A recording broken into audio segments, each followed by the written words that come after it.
Bueno chicos, continuamos con el tema 2 donde lo habíamos dejado en el vídeo 1. Esta es la continuación. Seguimos con las obligaciones del empresario en materia de prevención de riesgos laborales. Nos habíamos quedado en la vigilancia de la salud. Es decir, que otra de las obligaciones que tiene la empresa o el empresario, si es pequeño, es siempre llevar a cabo una actividad de vigilar la salud de sus trabajadores a través de controles periódicos médicos, que es lo que se llama normalmente un chequeo, que esto hay que hacerlo siempre al principio de empezar a trabajar, lo que es al principio de la actividad laboral, también cuando vuelven o se reincorporan de una baja, incluso al finalizar la actividad, porque algunas empresas pueden tener pues cierta radioactividad o algún tipo de riesgo laboral que puede salir después con el tiempo y podría ser que luego a la larga le saliera la enfermedad. Por tanto, siempre hay que hacer una vigilancia de la salud, como decimos, a través de ese chequeo médico, y se suele hacer primero una serie de pruebas que son básicas, tampoco hay que ir, diríamos, a profundidades. Sencillamente la empresa lo que necesita saber es si el trabajador está apto o no apto para trabajar. Se le cita en un centro de prevención de riesgos que se llama, que son unos centros médicos a los cuales se le envía. Ahí le hacen una serie de analíticas básicas, tampoco mucho, pero son unas pruebas que luego se le comunica al trabajador, y lo que necesita la empresa no es digamos, un informe muy profundo de todos los datos de médicos de trabajador, porque tampoco le interesa, sino solamente si está apto para trabajar o no apto. Por tanto, los informes se mandan personalmente a cada trabajador, pero a la empresa sí hay que comunicarle si para ese puesto de trabajo para el que está contratado es apto o no apto. Bueno, el trabajador dice que tiene obligación de participar, lo que pasa es que también si quiere no tiene por qué hacérsela, porque diríamos que se la hace por su cuenta, o a lo mejor porque él tiene un médico o se lo hace periódicamente, pero sí que tiene que firmar en caso de no hacerlo, porque así ya le quita la responsabilidad a la empresa y como que la ha avisado. Luego no puede decir que no se ha hecho, ¿vale? Entonces, en principio estaría obligado, salvo que el trabajador renunciara firmando como que no quiere hacerla porque se lo hace por su cuenta. Bueno, eso en cuanto a lo que es la vigilancia de la salud. Luego hay también en este aspecto otro detalle a destacar, porque en cuanto a la maternidad y la lactancia especifica la normativa que hay que hacer un cuidado especial de las mujeres embarazadas y demás, porque puede haber pues, una situación de riesgo más compleja, y como está embarazada pues hay que tomar una serie de recomendaciones a seguir. En este caso, lo que hay que hacer cuando una mujer está embarazada, en primer lugar, es intentar adaptar las condiciones de trabajo para ella, para que siga trabajando en condiciones normales, pero siempre que no le pueda causar pues diríamos un problema al niño futuro. En caso de que no se puedan adaptar las condiciones, habría que pasar a cambiar a la trabajadora o al trabajador de puesto de trabajo con otro más compatible, para que no tuviera que hacer, por ejemplo, tanto esfuerzo en caso de que estuviera haciendo un trabajo más de esfuerzo físico. Y si tampoco se pudiera cambiar al trabajador a ese puesto ya más compatible con su situación, ahí es donde ya entraría una baja con la suspensión del contrato por riesgo de embarazo, que eso duraría hasta el parto, ¿vale? Por lo tanto, es como una situación que hay que tener en cuenta cuando haya mujeres embarazadas o que estén dando pecho en la lactancia, para adaptar siempre el puesto y que no sufra ni, digamos, la trabajadora ningún mal derivado de esto.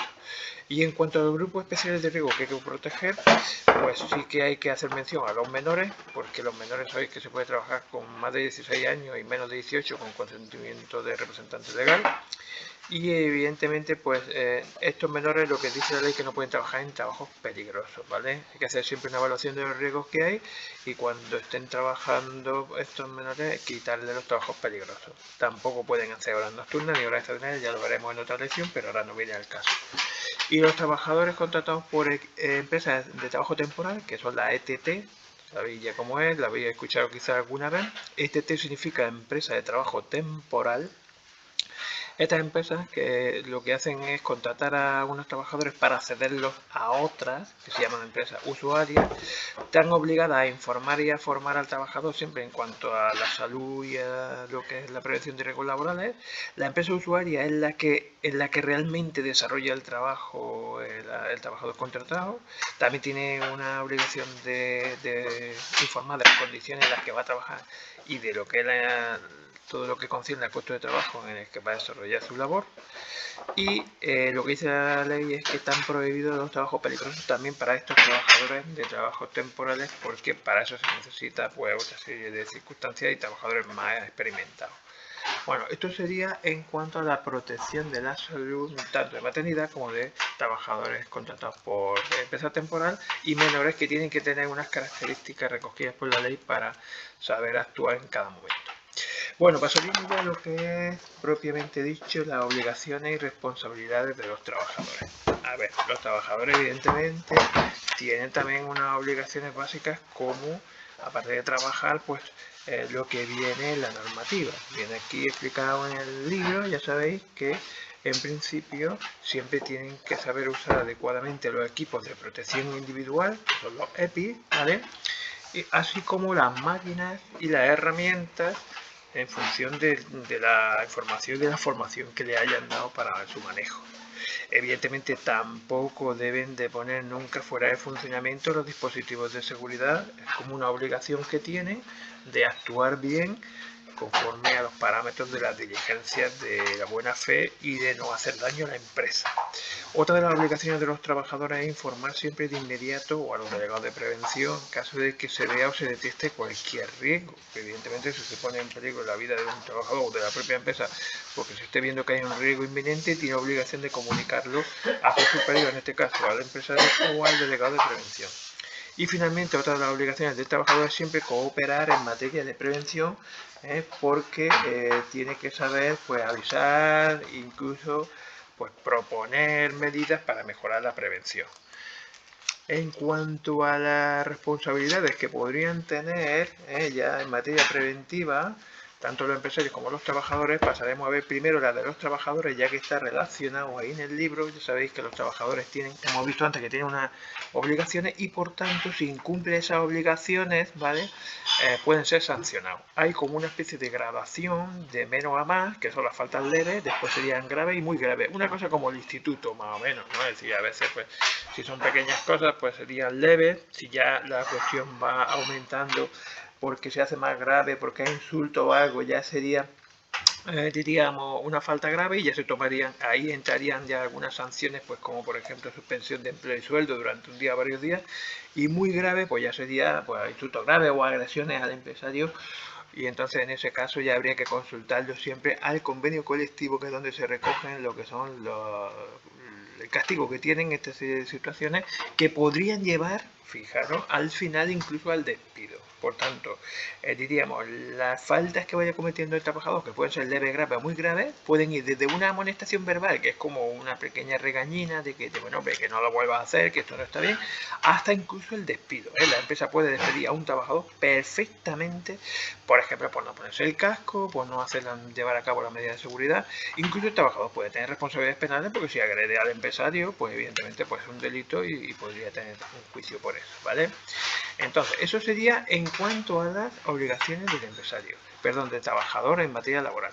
Y ahora vamos a entrar en las responsabilidades que tendría el empresario en materia de prevención de riesgos, ¿vale? Con respecto al trabajador. Bueno, primero tiene una responsabilidad administrativa. La responsabilidad administrativa diríamos que viene dado por lo que es por las sanciones que le pueda poner, por ejemplo, la inspección de trabajo en caso de que no tuviera, pues, por ejemplo, la documentación en regla, de que a lo mejor no tiene hecho plan de prevención de riesgos laborales, puede conllevar multas importantes, ¿vale? Que pues pueden llegar a veces hasta cerca del 1.000.000 de euros, ¿eh? Está ahora la normativa muy perseguida y se sanciona mucho a las empresas que no cumplen con lo que es la responsabilidad administrativa de tener documentación en regla y demás. En cuanto a la responsabilidad civil, acordaros que es dinero, está relacionado con el dinero. Es como cuando se produce un daño a un trabajador, por ejemplo, y se produce un daño económico a él o a su familia porque deja de percibir o porque está de baja, tiene que indemnizarlo, pues por ejemplo, con accidentes que puedan ocurrir dentro de la empresa, aunque lo pagarán los seguros, pero siempre estamos hablando de responsabilidad civil como, diríamos, una compensación económica que hay que dar.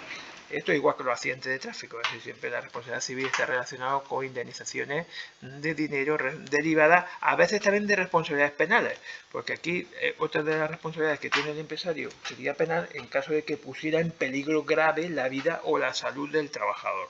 Por tanto, si hay un trabajador que ha tenido un accidente grave, vamos a suponer que ha muerto, o se le ha amputado una pierna o una mano, por no tener una medida de seguridad la empresa prevista, ahí tendría una responsabilidad incluso penal si se demuestra que ha sido una negligencia del empresario. Y finalmente, otra de las responsabilidades en materia, lo ha añadido la Seguridad Social, es que ha dictado una normativa que dice que si la empresa, diríamos, comete irregularidades graves, que hace que no se pongan en marcha medidas preventivas para, diríamos, para evitar riesgos laborales, y que si eso llega a provocar accidentes de trabajo, se podría condenar, diríamos, a la empresa incluso con un recargo de entre un 30 y un 50% de la prestación, es decir, de la indemnización que le quede o de la baja, para, diríamos, que lo asumiera la empresa de su dinero. Así que una cosa es lo que te puede quedar de la seguridad social, por ejemplo, con una incapacidad derivada de un accidente de trabajo, y además, si se demuestra que la empresa tiene responsabilidad porque no tenía, diríamos, las medidas preventivas suficientes para haberlo evitado ese accidente, la inspección de trabajo podría incluso sancionar a la empresa. La inspección de trabajo no, perdón, en este caso sería el juez, en la sentencia le podría imponer un recargo de entre el 30 y el 50% de lo que es la prestación que le queda. La prestación es como lo que le queda de la incapacidad o del accidente que ha tenido, ¿vale? Entonces, si os fijáis ahí en el libro viene un ejemplo que en caso de que, imaginaros que un trabajador tuviera que cobrar 1.000 euros por estar de baja porque ha tenido un accidente, pues diríamos, el juez, en caso de que llegara a una indemnización de una incapacidad permanente, podría imponerle a la empresa hasta un 50% más, que sería hasta 500 euros más, que ya irían a cargo de la empresa, y el trabajador podría cobrarlo por haber faltado, diríamos, esas medidas de prevención que era obligación de la empresa, el haberlas tenido diseñadas y puestas, y ha sido por eso por lo que ha ocurrido el accidente. Bueno, pues entonces hemos visto las 4 responsabilidades: una administrativa, una civil y una penal, y otra de un recargo de las prestaciones en caso de que haya negligencia del empresario de la empresa en la falta de medidas de prevención que haya provocado el accidente. Vamos a pasar ahora a ver qué papel tiene en todo esto la inspección de trabajo. Bueno, pues como podréis imaginar, el inspector de trabajo es fundamental en estos casos porque es el que vigila el cumplimiento de la normativa laboral y por tanto tiene funciones desde visitar a las empresas, levantar actas, hacer advertencias. Advertencias es que le advierte al empresario de que no tiene algo bien y que a lo mejor si no lo corrige pues lo puede luego sancionar. Incluso pueden paralizar inmediatamente una empresa en caso de que vean que hay peligro inmediato de accidente o algo, y elaborar informes que pueden trasladar a sus superiores para, diríamos, informar de cómo está la empresa en líneas generales, si está bien o si tiene alguna deficiencia. Bueno, pues todo esto sería el papel de la inspección, y con esto cerramos el segundo vídeo, ¿vale? En cuanto a la prevención de riesgo, y ya continuamos después con otro, ¿vale? Un saludo.